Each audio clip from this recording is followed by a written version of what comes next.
Drive will get us to the summit, but if we fall apart on the way back, it might be the only one we reach. However, there are times with drive that we need to push, that we need to build that resilience and that adaptability.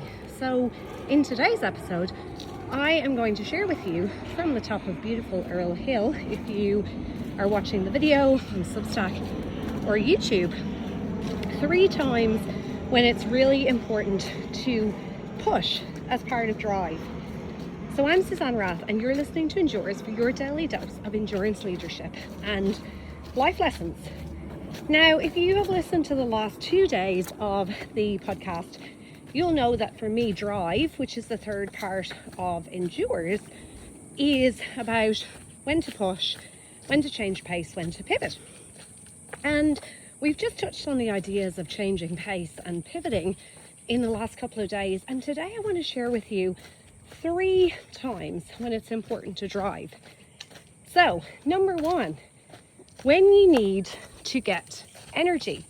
Very appropriate that I am telling you this as I hike, I should be running, down Earl Hill out of Cairns, because energy actually begets energy. If you've ever been on a holiday or had a long weekend where you just did nothing, you went, oh, I need to catch up on some sleep. Yes, sometimes that is important, but sometimes I see people go away, they lose their routine, they eat the food they wouldn't normally eat, they drink maybe a little bit too much alcohol, and they just marinate in bed and on a sun lounger, and it hits a point where they don't actually feel more energized. Like, they come back feeling sluggish, maybe feeling a little bit frazzled, lacking in focus, a bit behind the 8 ball, whatever the case might be. So to be energized, enthused and engaged, you actually have to move your body. And even if you are like me, where I run ultras and, I'm always signing up for stupid challenges, I don't wake up every day and go, oh my gosh, I'm dying to train. But I make myself do it. And so I remove all of the barriers to doing it. My gear is laid out. I have a coach, so I have a program. I've booked in for a Pilates class.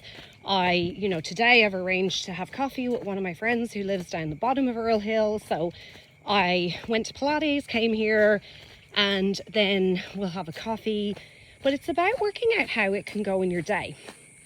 Now, an important part of picking the most energized times of the day to work or exercise or whatever is also about knowing when to exercise. And there is definitely one school of thought that says if our most optimal time of day, our most energized time of day to do our focus blocks of work is the morning, that we should avoid doing really hard exercise then. Maybe we should do some yoga, some Pilates, walk the dogs. So get moving, but avoid doing that sprint session. I sit on the fence. I know that for me, I definitely feel better in the day when I've done my exercise, and it's also when I am more inclined to do it. So I would encourage you to work out what works best for you and your lifestyle, and make exercise that non-negotiable, because if you drive through to do it, you never regret an exercise session. Now, the second time where drive is important is to get stuff done. Sounds obvious, right? But what we want in life is at the end of what we're avoiding.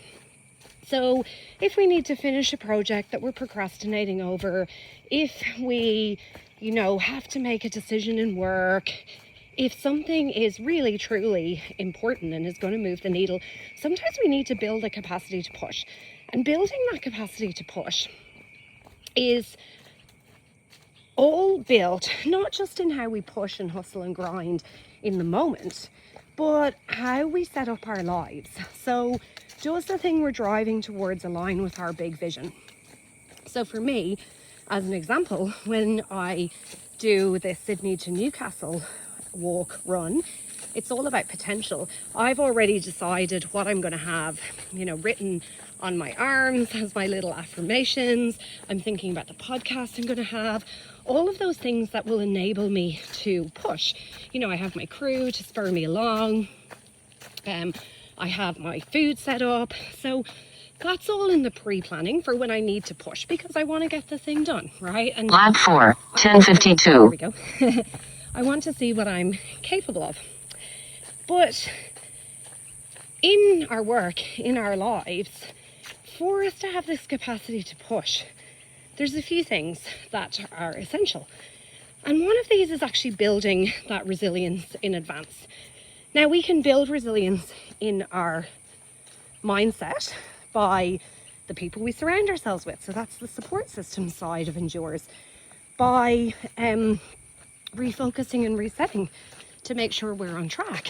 By celebrating our wins. So our nervous system actually knows that we are going to get a little reward for doing hard things by using recovery as strategy, so that we actually build that resourcefulness.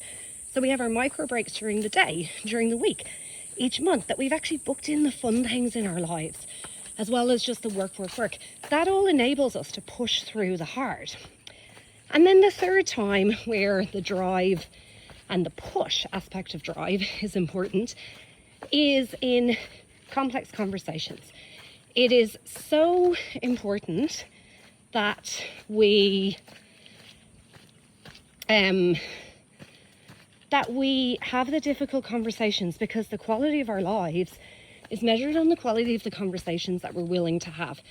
And every single time in my business, in my clinical business, where I have let something go, or regretted something, or procrastinated, or delayed making a decision, at the base of it all, it comes back to me delaying hard conversations, which has made my life more difficult for periods of time in the long run.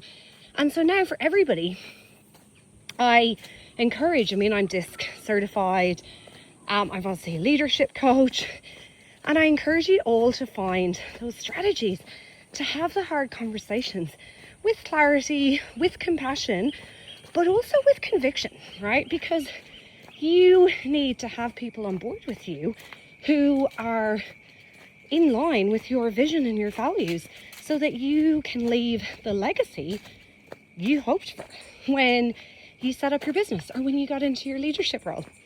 Now with that, I am actually going to drive through myself and run down the end of this hill. So thank you for joining me, and I will see you tomorrow for more from Endures. Bye.